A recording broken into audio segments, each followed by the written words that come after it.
अपना सपना पूरा करने जा रही हैं और उनके साथ साथ इस एडवेंचर का हिस्सा बनेंगे आप। 13,000 फीट पर लवर्न और उनके साथी एक बैरल रोल मारकर प्लेन से बाहर कूदे। टैंडम इंस्ट्रक्टर ने एक छोटे पायलट शूट को खोला जिसे ड्रोग कहते हैं। सब कुछ ठीक ठाक लग रहा था, लेकिन जब कैमरा उनके थोड़ा और करीब गया तो सामने एक दिल दहला देने वाला मंजर था। लवर्न अपने हार्नेस से आधी बाहर लटकी हुई थी।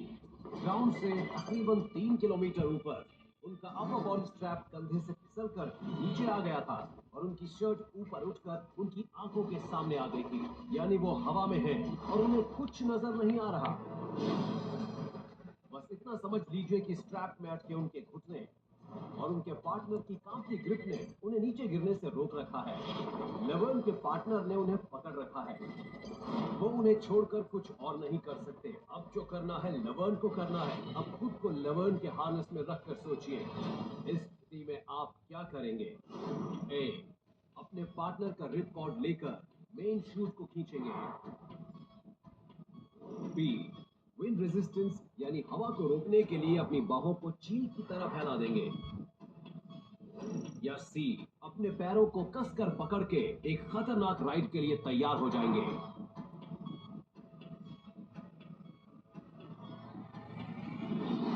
फैसला लेने से पहले कुछ बातें जान लीजिए। आप जमीन से कई हजार फीट ऊपर हैं और तेजी से गिर रहे हैं। आप अपने हार्नेस से लगभग पूरी तरह बाहर लटके हुए हैं। आपके टैंडम इंस्ट्रक्टर ने जल्दी से ड्रोग शूट खोल लिया, जिससे आपके उतराई की स्पीड 270 मील प्रति घंटा से घटकर 120 हो गई है।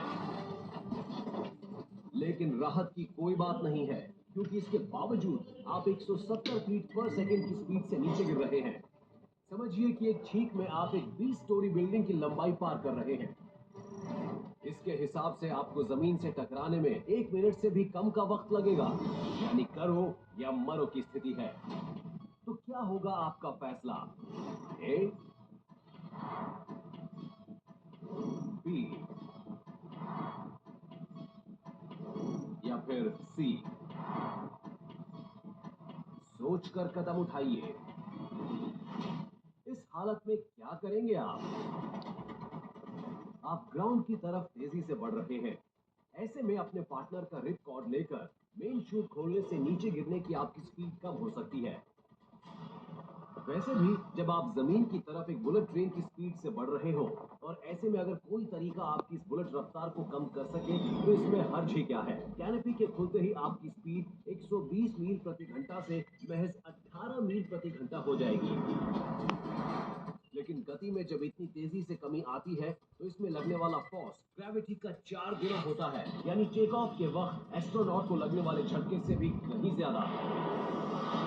और इतना झटका या जर्क आपको अपने हार्नेस से बाहर निकालकर दूर फेंक देने के लिए काफी है। यानी शूट को खोलने की कोशिश करेंगे तो जो थोड़ी बहुत जान सलामत है वो भी निकल जाएगी।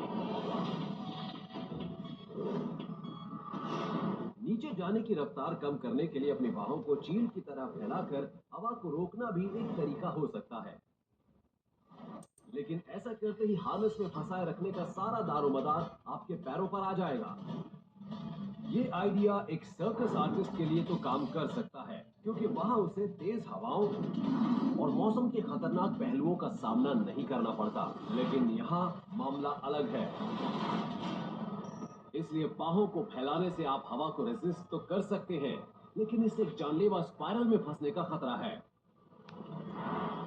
खराब मौसम में होने वाली हलचल की वजह से अगर एयरप्लेन का एक विंग झुक जाता है तो एयरक्राफ्ट भी नीचे की ओर जा रहे विंग की दिशा में झुकने लगता है। लेकिन एयरप्लेन में खास डायनामिक स्टेबलाइजर्स लगे होते हैं जो ऐसे असंतुलन को ठीक करने का काम करते हैं। ये सुविधा इंसानों के पास नहीं होती।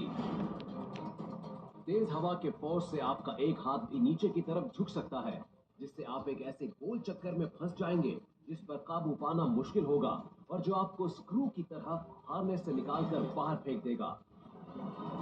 यानी चील की तरह पंख फैलाने की कोशिश में आपकी क्रैश लैंडिंग हो सकती है। तो फिर क्या चारा बचता है? इस जानलेवा छलांग से बचने के लिए अपने पैरों को कसकर पकड़ के रखना ही सबसे अच्छा तरीका हो सकता है। ये जानते हुए कि इस ऊंचाई पर ग्रेविटी फोर्स की वजह से मेन शूट को खींचना खतरे से खाली नहीं होगा, खुद को दबोच कर रखने में ही भलाई है। मान लीजिए कि आपकी बॉडी एक बड़ा सा सी क्लैंप है। आपके पैर का अगला हिस्सा या कमर से नीचे का कोई भी भाग टाइट पकड़ने से ये अच्छी तरह क्लोज हो जाएगा और आपको इस लूज हार्नेस से गिरने नहीं देगा।